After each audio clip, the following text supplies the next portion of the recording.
अब देखो problem set 3 third question, in an AP the 10th term is 46। क्या दिया हमें? 10th टर्म दिया, T10 दिया 46, और क्या दिया है? Sum of the 5th and 7th term, sum of 5th and 7th term is 52। तो दो टर्म का हमें सम दिया है, कौन सी? T5 and T7, 5th and 7th term का सम दिया है।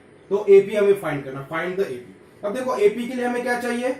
एपी अगर फाइंड करना है तो ए मतलब फर्स्ट टर्म चाहिए और डी की वैल्यू चाहिए। अगर ए और डी हमें मिल गया तो ए में डी ऐड करो, ए मतलब T1 फर्स्ट टर्म हो जाएगा, फर्स्ट टर्म में डी ऐड करेंगे सेकंड टर्म मिलेगा, सेकंड टर्म में डी ऐड करेंगे थर्ड टर्म मिलेगा, एंड सो ऑन। इस तरह से हम फाइंड करते, 3-4 टर्म हमें फाइंड हो गई तो हम अरिथमेटिक प्रोग्रेशन लिख सकते हैं। ठीक है, तो हमें फाइंड क्या करना है? ए और डी की वैल्यू। तो यहाँ कोई अरिथमेटिक प्रोग्रेशन हमारे पास नहीं है, ना तो कोई ए की वैल्यू दिया है ना डी की वैल्यू दिया है। तो फिर से हमें क्या करना पड़ेगा? जो रिलेशन हमारे पास है उसका यूज करके हम ए और डी पहले फाइंड करेंगे। अब देखो हमारे पास क्या रिलेशन है? 10 टर्म इज 46। तो जो हमारे पास दिया हुआ है, ठीक है, जो वैल्यूज हमारे पास है उसको पहले हम नोट कर लेंगे। So here T10 is equal to 46, ये हमारे पास है। और क्या दिया है? T5 plus T7 is equal to 50। ठीक है, T5 एंड T7 दोनों का सम 52 दिया हुआ, तो ये दोनों का यूज करेंगे। अब देखो Tn का फार्मूला दोनों में लगाएंगे। We have Tn is equal to a plus n minus 1 into d. तो Tn का फार्मूला दोनों में हम अप्लाई करेंगे। तो यहां देखो Tn का फार्मूला अगर यहां अप्लाई करते हैं तो क्या हो जाएगा ये? So therefore T10 is equal, तो T10 में हम फार्मूला अप्लाई करेंगे, तो n के जगह 10 ले लिया तो ये a plus 10 minus 1 into D हो जाएगा।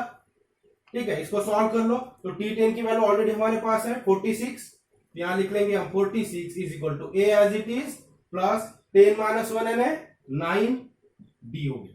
तो हमारे पास एक इक्वेशन तैयार हो गया, that is a plus 9d is equal to 46। This is equation 1। Similarly अब हमारे पास देखो यही फार्मूला हम यूज करेंगे, तो T5 की वैल्यू क्या हो जाएगी?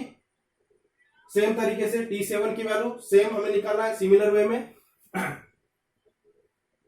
Similarly T5 is equal to a plus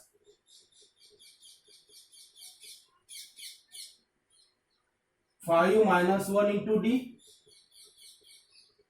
is equal to, या यहां मैं लिख लेता हूं इज इक्वल टू क्या हो जाएगा? a plus 4d। So T5 की वैल्यू होगी a plus 4d and T7 की वैल्यू क्या हो जाएगी? a plus 7 minus 1 into d is equal to a plus 6d। अब ये दोनों वैल्यूज हम यहां पुट कर देंगे। ठीक है, so therefore so T5 plus T7 is equal to 52, it is given. So therefore T5 की वैल्यू क्या है हमारे पास? a plus 4d, so a plus 4d, और T7 की वैल्यू क्या है? a plus 6d is equal to 52। इसका मतलब क्या हो गया? so therefore अब a plus a 2a and 4 plus 6 10d is equal to 50। इसको 2 से हम डिवाइड कर देंगे, सारी वैल्यू 2 से डिवाइड हो रही, तो ये हो जाएगा a plus 5d is equal to 26 and this is equation 2। तो इस तरह से दो इक्वेशन हमारे तैयार हो गए। a plus 9d is equal to 46 and a plus 5d is equal to 26।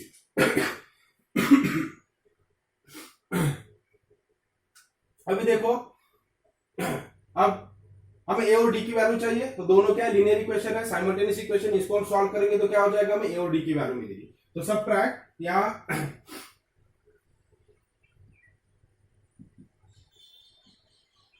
Subtract equation 2। तो सेकंड इक्वेशन इक्वेशन 1 से सबट्रैक्ट करेंगे from equation 1। So therefore a plus 9d is equal to 46, और सेकंड इक्वेशन है a plus 5d is equal to 26। Subtract करें तो ये भी minus होगा, प्लस का माइनस, ये भी प्लस का माइनस हो जाएगा। सो 9d, ये तो जीरो हो गया, a माइनस है, 9d minus 5d it is 4d is equal 46 minus 26 20 and therefore d is equal to क्या होगा 20 divided by 4 is equal to 5। तो d की वैल्यू हमें मिल गई। अब हमें क्या चाहिए a की value. So put d is equal to 5 in equation 1। कोई एक इक्वेशन में रख दो। तो इक्वेशन 1 में अगर d इज इक्वल टू 5 रख देंगे हम, so a plus 9 into 5 is equal to 46 होगा। d के जगह अगर 5 रख देंगे तो 9 into 5, so therefore a plus 45 is equal to 46 and therefore a is equal to 46 minus 45 is equal to 1। तो a की वैल्यू होगी 1 और d की वैल्यू होगी 5। अब a मालूम है, d मालूम है, तो हमारा रिक्वायर्ड अरिथमेटिक प्रोग्रेशन क्या होगा। सो देयरफॉर ठीक है, तो यहां तक नोट कर लो। a और d की वैल्यू हमारी फाइंड हो गई। अब हम अरिथमेटिक प्रोग्रेशन तैयार करेंगे। उसके लिए हमें t1 t2 t3 t4 तक हम फाइंड करेंगे और अरिथमेटिक प्रोग्रेशन को लिख लेंगे। तो नोट कर लो यहां तक, या फाइनली आप लिख सकते हो therefore a is equal to 1 and d is equal to 5।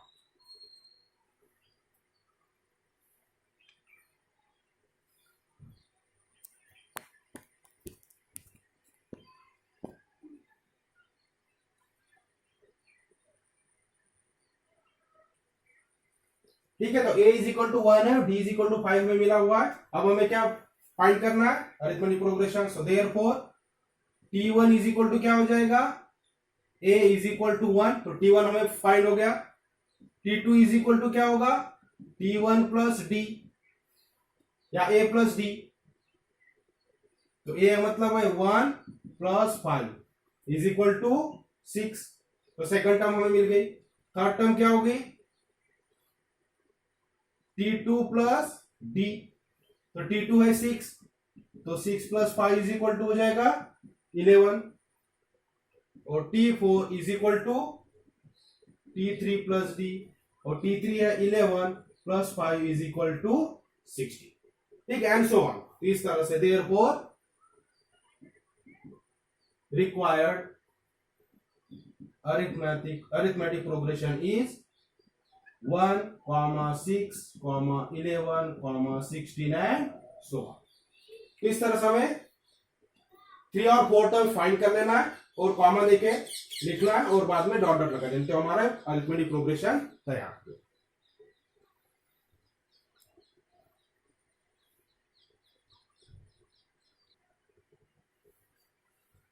अब देखो fourth question, problem set 3 number 4 question. क्या है question, the AP in which fourth term is -15। तो हमें एपी दिया जिसमें फोर्थ टर्म -15 में 15 है एंड नाइन्थ टर्म इज -30। तो दो टर्म दिया है, फोर्थ एंड नाइन्थ। ठीक है, तो फोर्थ टर्म है -15, नाइन्थ टर्म है -30। फाइंड क्या करना है, find the sum of the first 10 numbers. और हमें फर्स्ट 10 नंबर्स क्या है, फर्स्ट 10 टर्म्स का सम फाइंड करना है। तो ऑब्वियसली हमें क्या करना पड़ेगा, सम का फार्मूला यूज करना पड़ेगा, एसएन वाला फार्मूला। लेकिन उसके लिए हमें क्या चाहिए, फिर find the sum of first 10 numbers, यानी S10 हमें फाइंड करना है। लेकिन S10 के लिए हमें क्या चाहिए, फर्स्ट टर्म चाहिए, मतलब A की वैल्यू चाहिए और D की वैल्यू चाहिए, या तो लास्ट टर्म चाहिए। ठीक है, तो यहां तो लास्ट टर्म हमें पता नहीं, सिर्फ 2 टर्म दिया है, फोर्थ और 9 टर्म दिया है, फर्स्ट टर्म भी नहीं दिया है। तो हमें यहाँ पहले क्या फाइंड करना पड़ेगा, A और D की वैल्यू, मतलब कॉमन डिफरेंस और फर्स्ट टर्म फाइंड करना पड़ेगा। ठीक है, तो हम SN का फार्मूला से फिर 10th नंबर का सम निकाल सकते हैं, 10 नंबर का सम। अब उसके लिए देखो फिर से, अब यहाँ कोई अरिथमेटिक प्रोग्रेशन नहीं दिया, तो हम A और D कैसे फाइंड करना। तो हमारे पास क्या है, फोर्थ टर्म और 9 टर्म है, उनकी वैल्यू दिया है। ये दोनों का यूज करके क्या करेंगे, हम दो इक्वेशन तैयार हो जाएंगे और इक्वेशन को सॉल्व करेंगे तो A और D की वैल्यू में मिल जाएगी। तो पहले जो वैल्यूज हमारे पास है वो हम नोट कर लेंगे क्या हम। ठीक है, इन फोर्थ टर्म, तो यह फोर्थ टर्म मतलब क्या है, T4 is equal to -15 and 9 term मतलब T9 इज इक्वल टू -30 दिया हुआ। और फाइंड क्या करना है, S10 हमें फाइंड करना। ठीक है, तो यहां पर लिख सकते हो S10 is equal to question mark, यानी हमें क्या फाइंड करना है वो भी हमने यहां नोट कर लिया। अब देखो सो यहां फिर से Tn का फार्मूला यूज करेंगे, Tn is equal to a plus n minus 1 into d, and देखो ये फार्मूला T4 के लिए अप्लाई करो, फिर T9 के लिए अप्लाई करो, तो T4 के लिए अप्लाई करेंगे तो एक इक्वेशन तैयार होगा, T9 के लिए अप्लाई करेंगे तो एक इक्वेशन तैयार होगा, दोनों को हम सॉल्व करेंगे तो a और d की वैल्यू मिल जाएगी। तो T4 क्या हो जाएगा, therefore T4 is equal to a plus तो n की जगह 4 लिया हमने तो यहां भी 4 होगा, 4 minus 1 into d is equal to क्या हो जाएगा a plus 3d, and therefore और हमारे पास वैल्यू है T4 की वैल्यू, तो मैं इसको नीचे लिख लेता हूं इस तरह से। सो देयरफॉर T4 की वैल्यू है -15 इज इक्वल टू, ये होगा a plus 3d, and therefore a plus 3d is equal to -15, this is equation number 1। Similarly अब T9 यानी क्या हो जाएगा, T9 is equal to a plus 9 minus 1 into d, and देखो T9 की value हम पुट कर देंगे -30 is equal to a plus 8d, that means a plus 8d is equal to -30, and this is equation 2।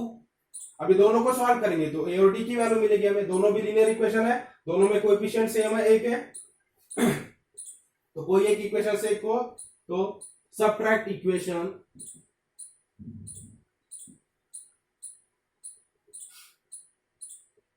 1 from equation 2, तो 1 को 2 से subtract कर रहा है तो 2 पहले लिखेंगे, a plus 8d is equal to -30 and a plus 3d is equal to -15।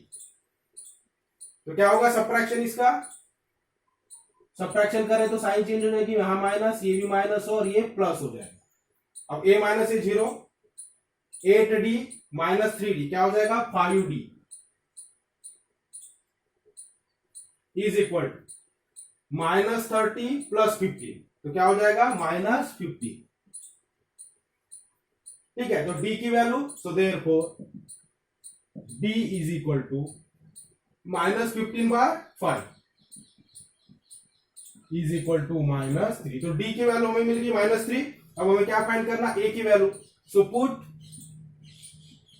d is equal to -3 in equation, कोई एक इक्वेशन में रख दो, या तो 1 में रखो या 2 में रखो, तो 1 में रख देंगे हम इन equation 1। So a plus 3 into d मतलब -3 इज इक्वल टू है -15 होगा। तो फर्स्ट इक्वेशन में हमने d की वैल्यू पुट कर दी, तो इस तरह से इक्वेशन तैयार होगी, इसको सॉल्व कर लेंगे हम। Therefore a minus 9 is equal to -15, ठीक है 3 into -3 -9, and therefore a is equal to -15 plus 9, -9 इधर ट्रांसफर हो गया तो +9 हो गया, -15 प्लस 9 कितना हो जाएगा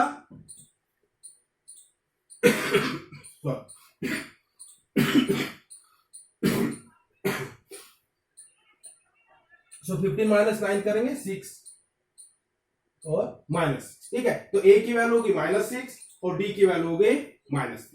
आगे चलिए, अब a और d दोनों हमारे पास है, तो हम क्या फाइंड कर सकते हैं, Sn का फार्मूला लगा के ना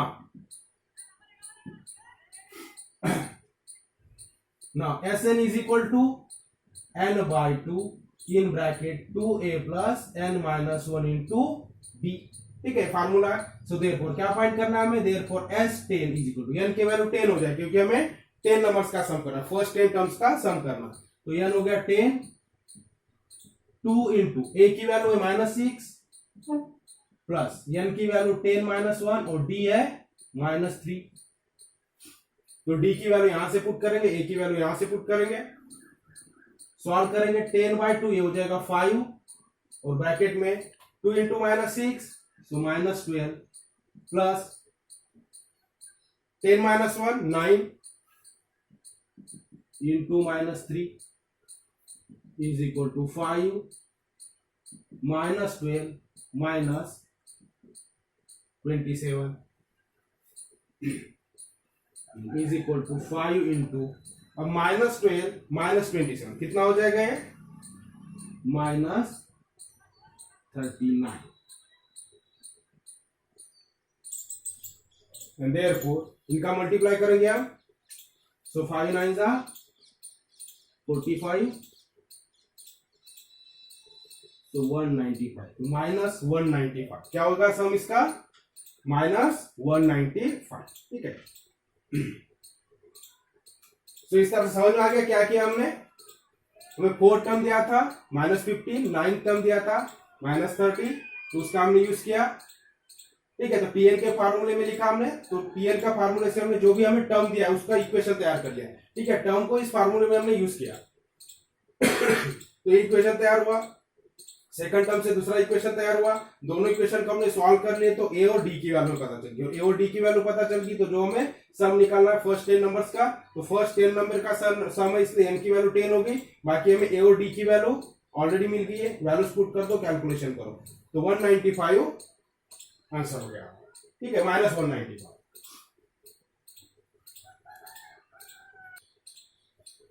ठीक है, फाइनल जो क्वेश्चन आपको पूछा तो आंसर लिखना है, find the sum of the first 10 numbers, यहाँ लिख लेंगे therefore sum of first 10 numbers is -195, ठीक है। तो इस तरह से हमें प्रॉब्लम सॉल्व करना है।